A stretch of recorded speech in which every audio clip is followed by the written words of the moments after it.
The black SUV screeched to a halt. Three masked men dragged Victoria Montgomery from the backseat and pressed a gun to her temple. 10 million or she dies, one growled. No one noticed the janitor nearby. No one ever did until his mob clattered to the floor and the kidnappers lay unconscious after 3 fluid movements. Victoria stared at this nobody who moved like a predator. When a forgotten hero saves a powerful CEO, 2 broken souls discover that true strength lies in vulnerability, not power.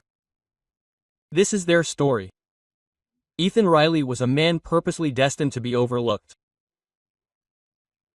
Broad shoulders, calloused hands, and tired eyes that missed nothing, he wore his faded janitor's uniform like a disguise. At 38, the lines around his eyes bore witness to burdens heavier than the cleaning supplies he carried through the gleaming hallways of Montgomery Tech. Every night, he double-checked the locks and scanned the street before entering their apartment. Habits from another life. 8 years in the Delta Force had given him nightmares that he carefully hid from his 7-year-old daughter, Sophie. After losing his wife, Rebecca, to cancer 3 years ago, he gave up his military career for a minimum-wage job invisibly. His sole focus was on providing Sophie with stability, even if it meant being overlooked by everyone else. Victoria Montgomery existed in stark contrast. At 35, she led the innovations of Montgomery Tech with impeccable precision. Her copper hair was always perfectly coiffed. She wore designer suits and was armored against a world that kept her at a calculated distance. By the age of 12, she was wise, having built her cybersecurity empire through relentless determination and brilliant strategy. Behind closed doors, she worked 18-hour days, her penthouse apartment immaculately empty and devoid of any personal details.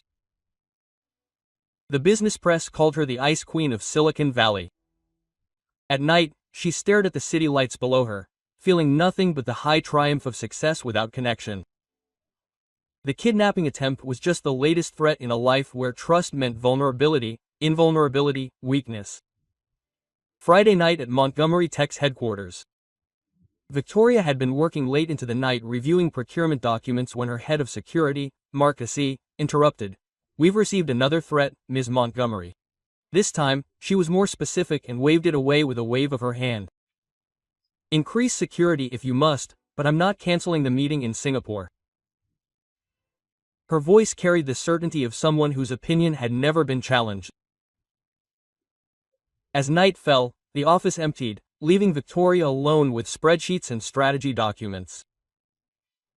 Her assistant had left dinner untouched as usual. Outside her window, the city glittered, oblivious to the woman who had helped shape its technological landscape. She glanced at her watch. It was nearly midnight, time to head home to an empty penthouse. The executive parking garage was deserted, save for her driver, who was waiting patiently beside the black limousine. Victoria's heels hit the concrete again as she approached. Thinking of tomorrow's meetings already. She barely noticed the lights flickering overhead, dismissing it as routine maintenance. Quote, "Good evening, Miss Montgomery," her driver said, opening the back door. As Victoria slid into the backseat, she noticed something was wrong. A scent that didn't belong there. Before she could react, a cloth was pressed into her face. She struggled, her fingernails scratching at the leather, but darkness quickly overtook her. She awoke, disoriented, still in the garage, but now surrounded by 3 masked figures. Her driver stood outside the vehicle, his face white with shock, his phone to his ear. "Your company has hours to transfer $12 million to this account," the manager told her driver through the car window. "Otherwise, her boss won't survive the night." Victoria's thoughts quickly cleared and she assessed the situation with the same analytical precision she applied to business decisions. 3 men, armed, professional, no ordinary criminals. They knew that their schedule was threatening their safety and their chances of survival were dwindling by the second. Ethan, swabbing nearby, immediately recognized the kidnappers' tactical positioning. Military training, possibly private contractors, his understanding of calculated angles, distances, and threat levels, an automatic assessment honed by years of covert operations. Sophie's face flashed before his mind's eye. He had promised her pancakes tomorrow. Dealing with the men's revelatory questions shatters his carefully constructed anonymity. He had worked for 3 years to become invisible, to bury Captain Ethan Riley beneath the janitor's uniform. His daughter needed stability, not a father who brought danger. But something in Victoria Montgomery's calm face, even with a gun to her head, let her know she recognized it. The same toughness he had once seen in his teammates, who could not be broken under pressure. The leader grew restless, pressing the gun harder against Victoria's temple. Maybe we need to show them we mean business. Decision made. Ethan turned on the lights with the maintenance panel, creating a temporary darkness. He moved with precision. A sweeping kick, an elbow strike, a wrist grab. The first kidnapper lost consciousness. The sound of his fall was drowned out by confusion. The second reached for his weapon, but his arm was twisted behind his back. His tendons were about to snap. The third, the leader, whirled around to shoot. But Ethan was already there, disarming him with a technique only taught to elite agents. Victoria watched in amazement as the janitor, whom she had walked past 100 times without noticing, subdued 3 armed men in a matter of seconds. His movements were not frantic. They were methodical, almost elegant and professional. When the emergency lights came on and the scene was taken over, she stared into eyes that had changed. He was no longer downcast and insignificant, but sharp and sizing him up, looking for more threats even as he apprehended the last attacker. When the building's security, alerted by the driver's panic button, finally responded, they found 3 bound kidnappers, a shaken CEO, and a janitor calmly returning to his mop. "Who are you?" Victoria asked, studying his face as if seeing it for the first time. "Just the janitor, Mom," Ethan replied, lowering his eyes again. He already regretted his decision to intervene and went back to cleaning. The transformation that had taken place almost made Victoria doubt what she had just experienced. "No," she said firmly, despite the ordeal. "That's not you." He finally met her gaze. "With all due respect, Miss Montgomery, it's better for both of us if it's me." As the police arrived on the scene, Victoria watched Ethan slink away, determination filling her eyes. She hadn't built an empire by accepting secrets. She was going to find out who had just saved her life and why he was hiding behind a janitor's van. The next morning, Victoria sat in her office. Surveillance footage played on her screen. She watched Ethan's movements frame by frame. The precision, the economy of movement. Nothing wasted, nothing conspicuous, just deadly efficiency. "Military," she muttered. Her security chief Marcus nodded and stood uncomfortably beside her. "Most likely not just military special operations. These takedown techniques aren't taught to regular soldiers." "And we had him cleaning toilets," Victoria said more to herself than to Marcus. "How could we have missed that? The background checks for janitors aren't exactly rigorous." Marcus admitted to having undergone a basic criminal and employment check. Victoria drummed her fingers on the desk. "Considering no one with that qualification would disappear into a minimum wage job for no reason, find me everything." Here's her assistant coming in with a file. "Ethan James Riley has been employed by the janitorial service BuildCare for 3 years. Before that, nothing. No one is nothing." Quote. "Clay, dig deeper," Victoria said, her eyes never leaving the screen, where Ethan moved with deadly grace. "I tried," Claire replied. "His records are surprisingly sparse, almost intentionally so. Use my government contacts, Department of Defense. Someone there will know something." By afternoon, Victoria had fragments. Honorable discharge, sealed military records, a deceased wife named Rebecca, a child. The pieces didn't paint a complete picture, but they were enough to know that the janitor who had rescued her was hiding something important. She visited the Department of Defense and used her connections that had helped her secure government contracts for Montgomery Tech. An old general finally revealed what her investigators couldn't. Riley was one of our best. Delta Force, specializing in hostage rescues, led the 2018 rescue of the embassy in Jensen, saving 34 civilians without firing a shot.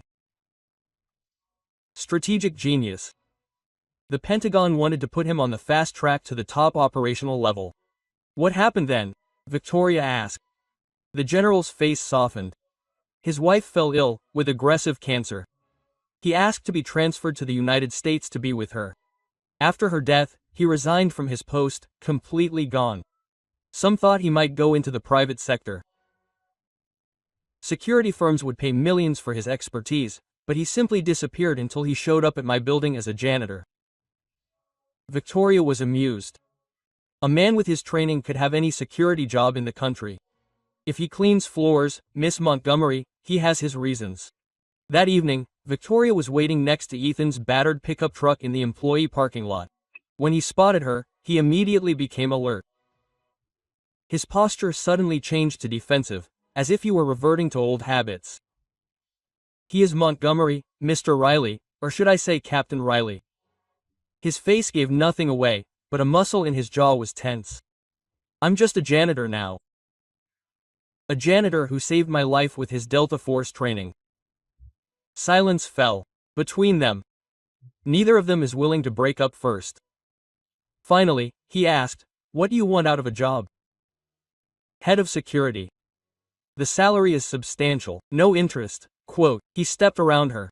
Victoria, unaccustomed to rejection, blocked his path. You have skills that others would pay millions for. Why waste your time mopping the floor? Ethan's composed mask slipped slightly, revealing something raw beneath. These skills came at a cost I'm no longer willing to pay.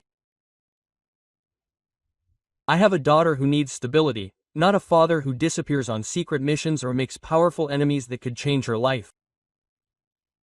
Her daughter's life. My life doesn't need to be changed, Miss Montgomery. I'm exactly where I need to be. You're hiding, wasting your potential. Something flashed in his eyes. The first real emotion she'd seen. It's not a waste to keep my promises to my daughter. Now, if you'll excuse me, Sophie's waiting. Victoria watched him go, both irritated and intrigued by his refusal. In her world, everyone had their own way. Price. Ambitious executives, politicians, rivals, all eventually caved in to the right incentive. What did it take to change Ethan Riley's mind? The next day, a security assessment landed on her desk. Unauthorized and detailed, it pointed out 12 critical vulnerabilities in her company's security protocols, from building access to executive travel habits. Each vulnerability was meticulously documented and accompanied by suggested countermeasures. The unsigned note simply said, "Please fix these, consider it my professional courtesy." Victoria studied the assessment and recognized her brilliance. This wasn't just experience. This was strategic thinking at a genius level. She made a call. Find out everything about Ethan Riley's daughter for me. Class schedule, everything. Her assistant hesitated. Are you sure I'm not paying you to interview me, Claire? Quote. When Victoria reviewed the information later, she learned that Sophie had attended Westbrook Elementary. Recent teacher notes mentioned that the girl was struggling with a science project. A model of the solar system was causing her particular difficulty. Victoria smiled slightly. She had now taken her approach not through her father's ambition but through his daughter's needs. She also learned that they lived in the Oak Ridge Apartments, a complex that was slated for demolition to make way for luxury condos. The development company, Montgomery Holdings, was their separate real estate company. Victoria stared at this information. An unfamiliar feeling rose within her. These people were not abstract obstacles. This child would lose his home because Victoria had made a decision she had accepted without hesitation. Her usually ruthless pragmatism suddenly seemed hollow. For the first time in years, Victoria Montgomery felt something cracking in her carefully constructed armor. Saturday morning, Sophie Riley sat on the small balcony of her apartment, struggling with her science project, a model of the solar system that kept collapsing. Ethan tried to help, but engineering was never his strong suit. His expertise lay in assessing threats, not balancing plastic planets. "Why won't Jupiter stay put?" Sophie asked, her frustration evident as the large plastic ball fell off its wire again. "Maybe Jupiter is just being rebellious today," Ethan suggested, earning a smile from his daughter. A knock on the door interrupted them. Ethan tensed. Old instincts resurfaced. Through the peephole was Victoria Montgomery, casually dressed in jeans and a simple blouse, barely recognizable compared to her corporate persona. Her copper-colored hair fell loosely around her shoulders, making her appear younger and less intimidating. "How did you find out where I live?" he demanded through the crack in the door. The chain was still attached. "I am the CEO, Mr. Riley. Information is my business." Her confident tone belied the uncertainty in her eyes. "What do you want?" Victoria shifted uncomfortably. "I heard your daughter is working on a science project." "I have a technical background." Ethan stared at her suspiciously. Before he could respond, Sophie appeared beside him. Curiosity over shyness. "Is she here to help me with my planet?" Sophie asked, circling her father. "Mine keep falling off." Victoria knelt down to Sophie's height, surprising Ethan with the graceful movement. "I built a similar project when I was your age. If your father's okay with it, I could show you a few tricks." Something in her voice, a genuine warmth that had been missing from their previous interaction, made Ethan hesitate. Sophie looked up, her eyes hopeful. Her expression resembled Rebecca's when she wanted something. "Okay," he agreed afterward, "but I'm watching you." The cramped apartment startled Victoria, but she hid her reaction well. Water stains marred the ceiling. The small living space was cluttered with mismatched furniture and bookshelves overflowing with children's literature arranged by reading list. A wall was filled with Sophie's artwork. Each piece was carefully framed in colorful construction paper. A photo of Ethan, Sophie, and a smiling woman with Sophie's eyes. Rebecca Victoria will probably be prominently displayed despite the worn frame. For 3 hours, Victoria half-watched Sophie construct her solar system. She explained gravitational fields in language the child could understand. Her usual entrepreneurial precision transformed into patient instruction. Sophie took it all in, asking astute questions that made Victoria smile genuinely. "You need to calculate the weight distribution," Victoria explained, helping Sophie adjust the wireframe construction. "Think of it like a scale. If Jupiter is heavier on this side, what do we need on the other side?" "Saturn and its rings," Sophie exclaimed as realization slowly dawned on her. Ethan watched in silence as he prepared lunch. He noticed that Victoria's gaze lingered on the modest preparations of the food, the careful rationing that went along with the tight budget. He recognized her consciousness not as pity but as genuine observation. She cataloged details and understood their lives by its small signals. "Why do you live all alone in a big building?" Sophie asked suddenly, the question coming with the innocent directness of a child. Victoria froze. "How do you know I live alone?" "Dad says, people's eyes tell stories." "Yours look like my father's after Mom went to heaven." Ethan intervened. "Sophie, that's personal," but Victoria replied quietly. Quote, "I work a lot. There's not much time for anything else." "That sounds lonely," Sophie said with the brutal honesty of a child. "Sophie," Ethan warned, but Victoria shook her head. "It's okay for Sophie," she added. "It's lonely sometimes, but I have my company. It's like a different kind of family." "Bake yourself a birthday cake," Sophie urged. "Not exactly." "Then it's not really a family," Sophie concluded with absolute certainty. Later, as Victoria prepared to leave, the completed solar system spinning perfectly balanced in the afternoon light, Ethan escorted her to her car. A modest sedan, not the luxury vehicle she had expected. "They didn't have to do that," he said, pointing back toward the apartment. "I wanted to." Victoria paused. "Your daughter is remarkable." "She is. You know this building is slated for demolition." Ethan's face hardened. Yes, 3 months to find somewhere else we can afford. I know the company behind it, Montgomery Holdings, which is trading 30 families for luxury apartments. His voice remained calm, but there was a hint of accusation in it. Victoria winced.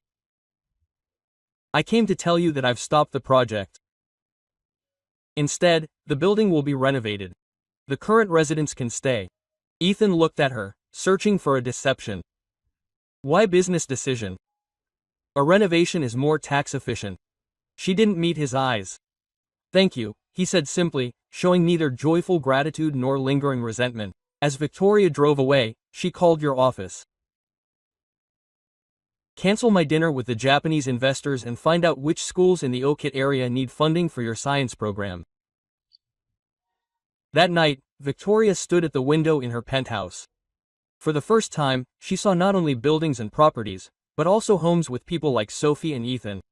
She opened her laptop and searched for Delta Force hostage negotiation techniques. If she wanted to understand Ethan Riley, she had to understand the world that had shaped him. In the meantime, Ethan tucked Sophie into bed. Their nightly ritual remained the same, despite the unexpected visitor who had changed their day. Quote, I like your boyfriend, Sophie murmured sleepily, clutching the stuffed rabbit that had survived 3 moves and countless washes. She's not my girlfriend, honey. She's my boss's boss's boss. He looks at her like mom did in the videos, like she's the person she'd most like to find. Ethan kissed her on the forehead, dismissing the observation as a child's imagination. But later he found himself pulling out Victoria's business card, turning it over in his hands, and thinking about the woman behind the CEO facade who spent her Saturday helping a stranger's child. On Monday morning, Ethan found a note among his cleaning supplies. Security Office Center VM. He considered ignoring it, but curiosity got the better of him. In the security office, Victoria was waiting with Marcus, their head of security. There was tension between them. While I hesitated, a tension was palpable between them. We have a problem, she stated bluntly. A former employee threatens to sign the contract in Singapore. I fired Marcus, she said. Marcus protested, quote, Mim Montgomery, with all due respect, you missed 3 infiltration attempts last month. Mr. Riley caught them all. She handed Ethan a tablet with surveillance footage and timestamps. They conducted their own security checks during their shifts. Ethan returned the tablet, unsurprised that she had discovered his nightly patrols. Force of habit. I'm offering you a consulting position. 2 weeks. Review our security arrangements for the contract signing in Singapore. Your regular job is covered. Payment in advance. Quote, she slid an envelope across the table. Ethan opened it and widened his eyes at the check. This could cover Sophie's education fund.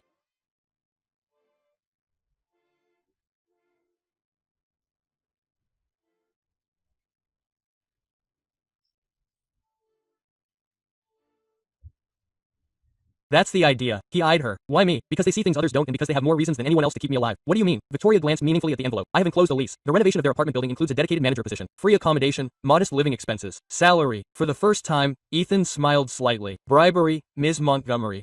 Investment, Mr. Riley. Over the next 2 weeks, they worked closely together.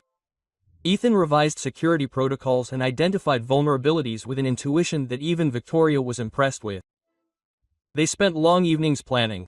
Their professional relationship gradually grew closer.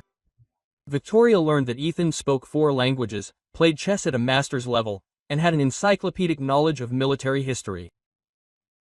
Ethan discovered that Victoria had taught herself to code at age 13, climbed mountains on rare vacations, and anonymously funded several children's hospitals. You don't publicize your charity, he remarked one evening as they reviewed surveillance footage. Audiences create expectations. Expectations create boundaries, she replied. I prefer freedom. Is that why you live alone? Freedom, Victoria replied as she paused the video. I live alone because relationships require vulnerability. Vulnerability breeds weakness. Weakness is not my thing. Neither am I, Ethan said quietly to Sophie. When Sophie fell ill with a sore throat, Victoria came to her apartment with special medication from her private doctor and took care of the child while Ethan showered and rested. "Why are you helping us?" he asked later as they drank coffee on the balcony. Sophie finally slept peacefully after her fever had broken.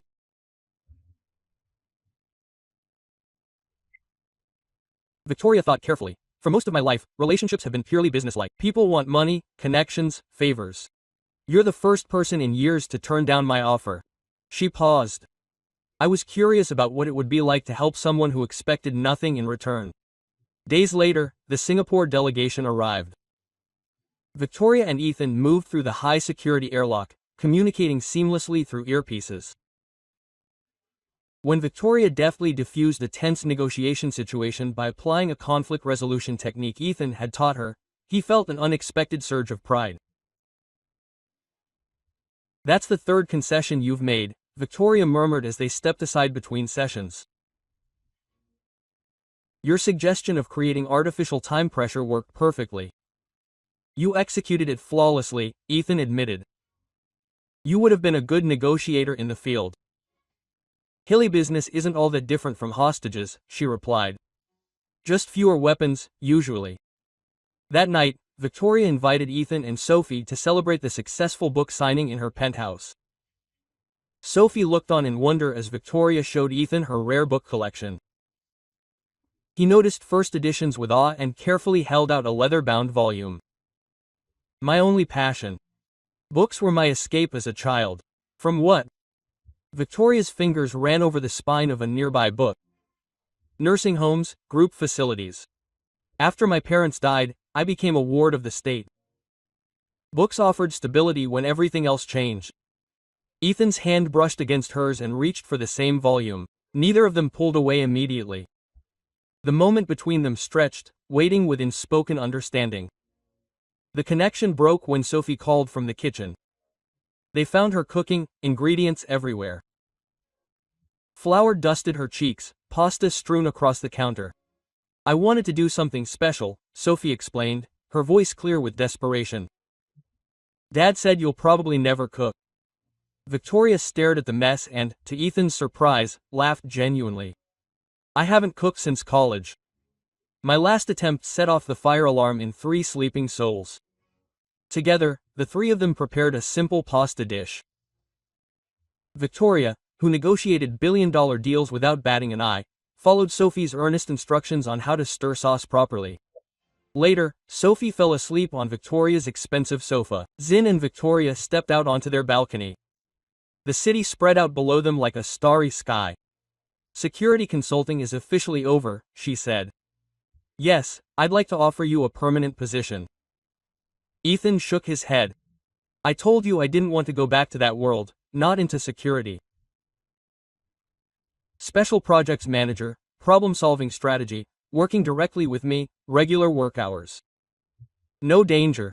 He looked at the city lights. "Why?" Victoria looked at him. "Because in 2 weeks you've discovered weaknesses in my company that no one else has noticed in years, because you challenge me when everyone else automatically agrees." She hesitated, "And because this place will feel more intimate than ever when you and Sophie leave tonight." Ethan considered her words, the woman behind them. "I'll think about it." They prepared to leave. Sophie hugged Victoria tightly. "Can we come back soon? I've never been this high." Victoria looked at Ethan. Her vulnerability was plain to see. "Your father decides that." The elevator doors closed behind Victoria's lone figure. In the lobby, Ethan suddenly stopped. "Wait here with the security guard," he said to Sophie. "I forgot something." He returned to the penthouse. Victoria opened the door in surprise. "I'll take the job," he said simply, "but I have conditions." Her smile was genuinely relieved. "Name her." "Sophie always comes first. No late nights. Unless absolutely necessary. No travel without advance notice. Done. And we separate our personal relationships from work." Quote. Victory's expression flickered. "Is there a personal relationship, Mr. Riley?" "That could be it," he admitted. "That's why we need boundaries." She nodded. "Something else?" "Yeah, her driver picks Sophie up from school on days I can't make it." I don't trust the school bus system. Victoria smiled. Already agreed upon. 3 months later, Victoria was giving a speech to her board. Ethan joined her as director of special projects. Their professional partnership had transformed Montgomery Tech. Employee satisfaction was rising. Innovative solutions were thriving under Ethan's unorthodox approaches. The stock price reflected their success, rising 20% since his appointment. This winter, I personally received death threats and expletives from both reporters. And when Victoria returned to her office after the meeting, an email was waiting for her. Photos of her, Ethan, and Sophie in the park at Sophie's school in front of her apartment. The attached note: powerful people shouldn't have such obvious weaknesses. Julian Vera explained to Victoria when Ethan saw the pictures. Former business partner I had filed a lawsuit against for, we need to beef up security, Ethan insisted, already cataloging the weak points in her routine in his mind. Quote, "No, I won't let Sophie's life be ruined.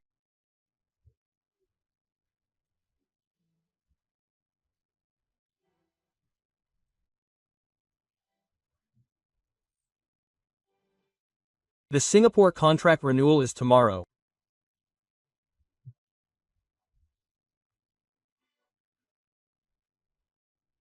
The biggest deal of my career. Werner is just trying to unsettle me. Victoria, it's my decision. Ethan." Her tone broke. No argument. The signing ceremony took place under heightened but discreet security. Victoria impressed the executives in Singapore with her perfect recall of their families, preferences and previous conversations. Ethan remained vigilant in the background, watching for threats. Halfway there, he noticed a caterer he didn't recognize. The man's posture, the calculating way he scanned the exits, the slightly overly formal demeanor.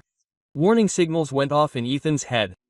At the same time, his phone vibrated, a text message from Sophie's teacher. Her daughter hasn't been picked up. Is everything okay? A cold shiver of horror ran through him. He gave Victoria an urgent signal and showed her the message. "Go," she said immediately, interrupting a conversation with the negotiator. "I'll finish here." At Sophie's school, the teacher explained. A woman showed Sophie's photo. She said she was from her office. Mr. Riley had authorization codes for the emergency pickup. Ethan's phone rang. Ware's voice. "Your daughter is safe for now. Riley. Tell Montgomery to wire $20 million to this account or she'll never see the child again." Victoria arrived a few minutes later, already mobilizing her company's resources. "We'll pay," she said without hesitation. "Van?" "No," her voice was deadly calm. "Once we pay, we lose our leverage. Sophie is becoming irritable. We can't risk her life. Trust me, Victoria. I've mastered 37 hostage situations, never lost one."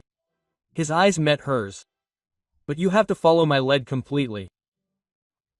For a woman accustomed to being in control, it was the ultimate test of trust. Finally, she nodded. Ethan made contact with Werner. His Delta Force training was evident in every carefully considered word. He built rapport, created false time pressure, and extracted key information about Soph's whereabouts from her using subtle psychological techniques.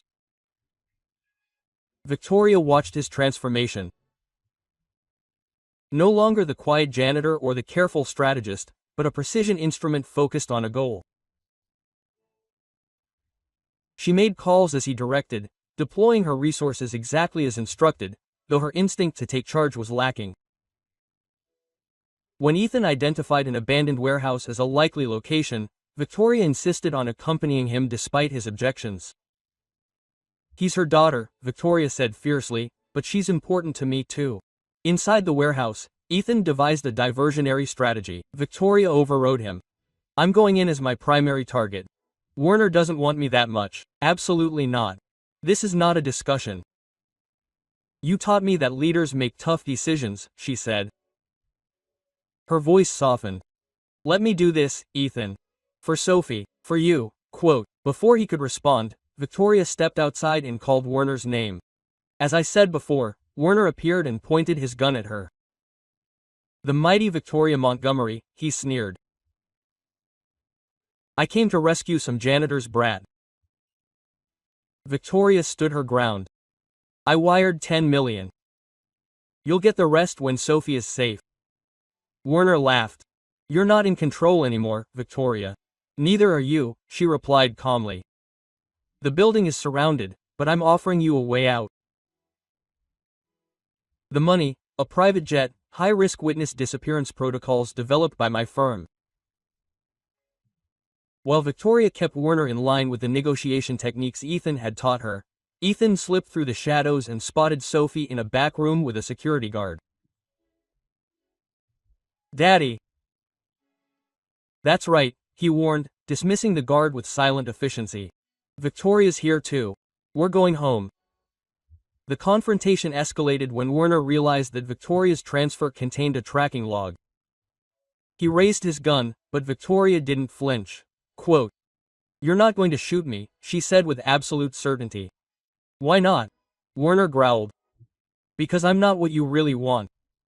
Revenge doesn't repay your debt." While Werner hesitated, Ethan escorted Sophie safely outside. He signaled Victoria through the earpiece. Package secured. Victoria's stance shifted imperceptibly. "It's over, Julian." Order lunged at her, but Victoria dodged with the precision Ethan had taught her and used Werner's momentum against him. As Werner stumbled, security guards stormed in. Outside, Sophie ran to her father and surprisingly extended her arms toward Victoria as well. The three of them formed a picture of unusual bonding. Later, after Sophie was safely at home asleep, Victoria stood across from Ethan in the living room. Quote, "You risked everything," he said quietly. "Why?" Victoria's composure had finally broken, because for the first time in my life, something mattered more than success or control. Her voice trembled. Quote, "You and Sophie, you've become my family. I couldn't bear to lose that." Ethan took her hand. "When Rebecca died, I thought I would never feel whole again. I built walls to protect Sophie and me. And now I realize that those very walls have isolated us." He met her gaze. "I don't want to be protected anymore. Neither does Sapil." Victoria leaned forward. Vulnerability and strength in perfect balance.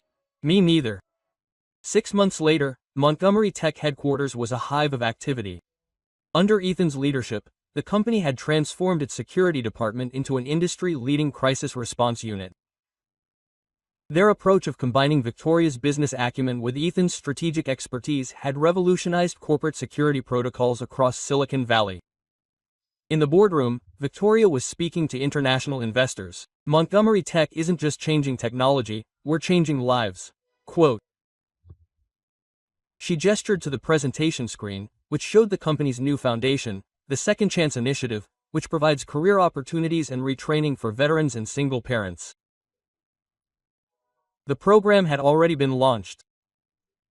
Placed 50 former military personnel in cybersecurity positions, leveraging skills that might otherwise have gone untapped.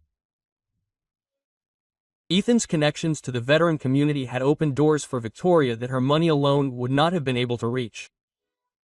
Then board member Lawrence Palmer joined Victoria Heron. Remarkable turnaround this year. Riley's influence, I suppose. Ethan helped me see untapped potential in the company and in myself. Speaking of Riley, Palmer continued in a lowered voice. Rumors have been circulating about her personal involvement. Victoria's expression cooled. My personal life is none of the board's business. It is their business if it affects the perception of shareholders. A CEO who is romantically involved with a former janitor. Director of Special Projects, she corrected him sharply. With military credentials that most of our security consultants couldn't match and a strategic mind that increased the profitability of our crisis response department by 40%. Still, Victoria interrupted. I have never asked this board for personal approval and I'm not going to start now. Judge my results, not my decisions. She left Palmer. He looked stunned and saw Ethan waiting outside. He recognized the look on her face. Trouble with the school board? Nothing I couldn't handle. She glanced at the clock. We should hurry. Sophie's presentation starts in an hour. At Westbrook Elementary, they slipped into the science fair. Sophie stood confidently next to her project on the structural integrity of shelters. Inspired by Ethan's military experience and Victoria's engineering knowledge, my research shows that triangular supports distribute weight most efficiently, Sophie explained to the judges in a clear and confident voice. I tested different configurations with these stress models. The principal announced the winners. First place, Sophie Riley. As Sophie accepted her trophy, she beamed at Victoria and Ethan. My father taught me that sometimes the building can collapse, she told the audience. But with the right support, you can stand stronger than before.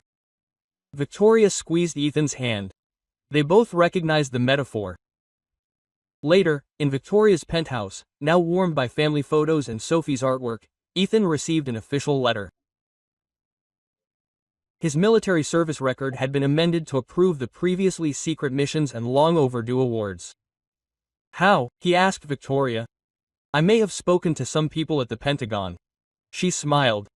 Her daughter should know that her father was officially a hero. That evening, it was revealed that Ethan was heading up the Revolutionary Veterans Program at Montgomery Tech. His phone filled with messages from former comrades, men and women who, like him, had faded into civilian obscurity and were now offering paths back to meaningful work.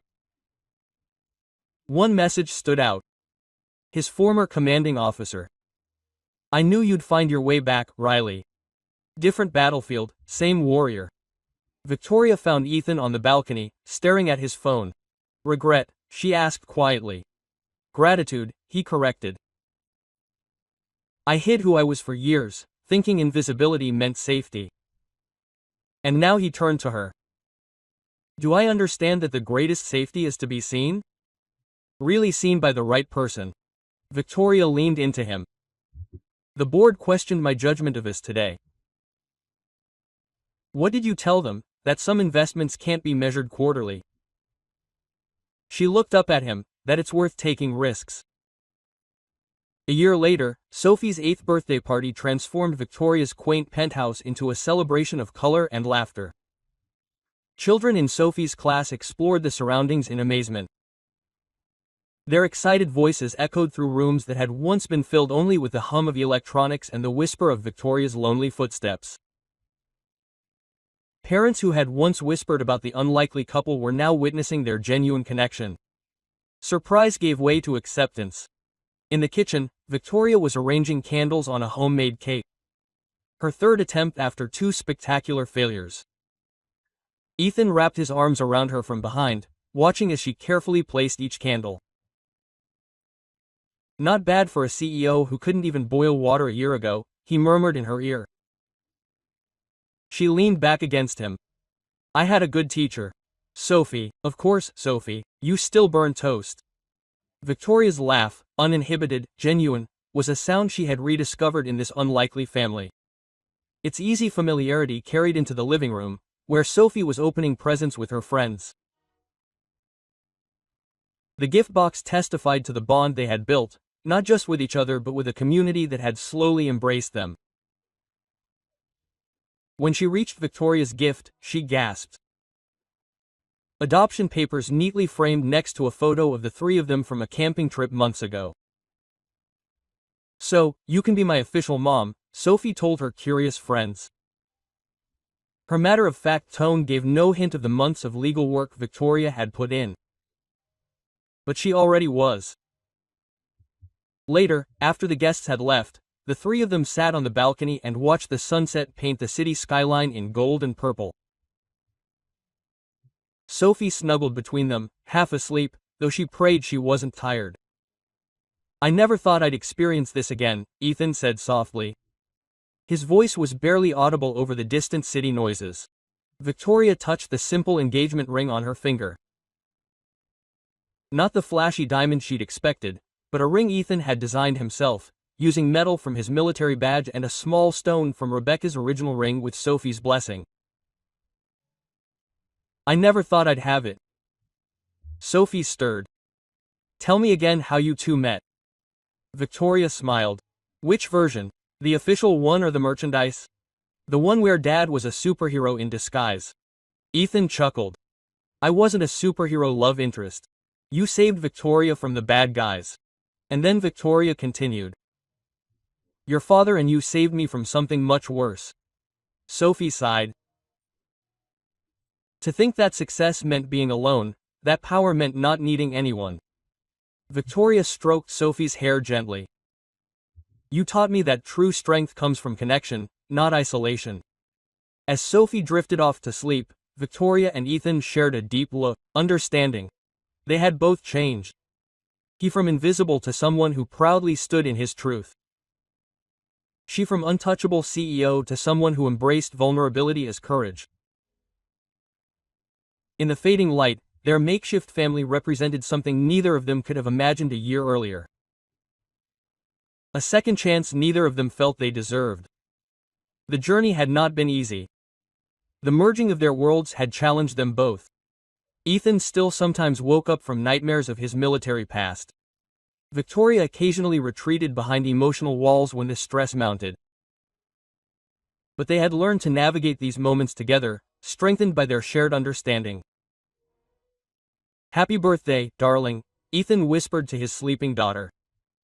Victoria took his hand and closed the circle. A beautiful new beginning for us all. Below them, the city continued its relentless pace.